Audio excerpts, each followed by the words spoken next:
Ciao a tutti, allora, oggi faremo un breve video su come fare la convergenza a casa.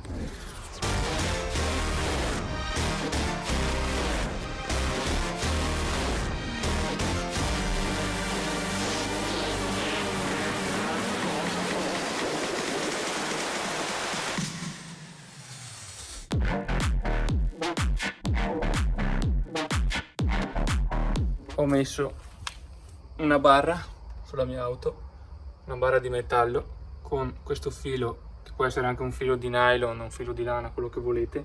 L'importante è che nel mezzo non abbia curvature. Vedete, questo è bello dritto e stretto. Molto brevemente, non ho voglia di dilungarmi tanto, è sufficiente anche una sedia, qualsiasi cosa da tenere in tensione all'altezza del mozzo, il nostro filo. Quindi adesso io andrò a regolarlo un po' per averlo all'altezza del mozzo. Prenderò la misura nel punto posteriore del cerchio, nel punto anteriore del cerchio posteriore, e dopodiché, una volta che avrò le stesse misure sia davanti che dietro, supponiamo 0,5 da qua, 0,5 da qui, io so che il mio filo è parallelo perfettamente al mio cerchio posteriore. Di conseguenza poi anche nel cerchio anteriore avrò il mio filo che passa parallelamente alla carrozzeria, insomma al telaio della macchina. Da qui potrò prendere le mie misure del cerchione e portarlo a distanza davanti e dietro della parte del cerchione a ugual misura.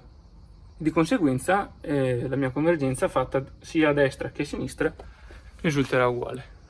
Prendiamo il nostro bel calibro, misuriamo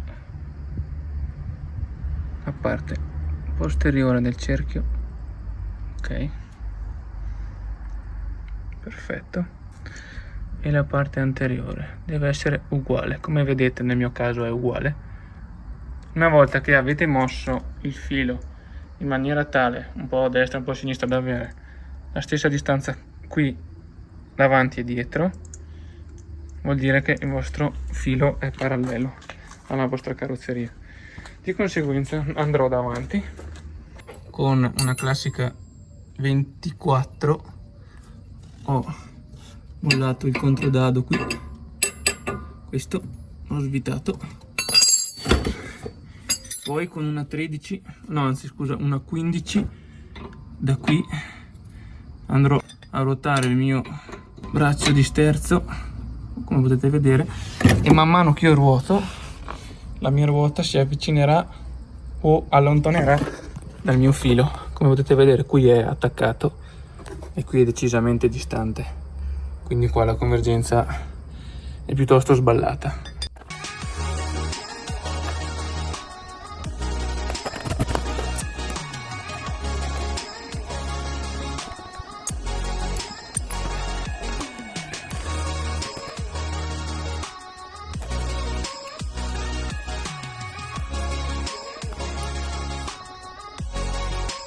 Allora, qui è uguale a qui, quindi la parte davanti è uguale alla parte dietro, e il che vuol dire che la nostra ruota è allineata a quella dietro e abbiamo fatto la parte destra. Ora faremo la stessa cosa nella parte sinistra.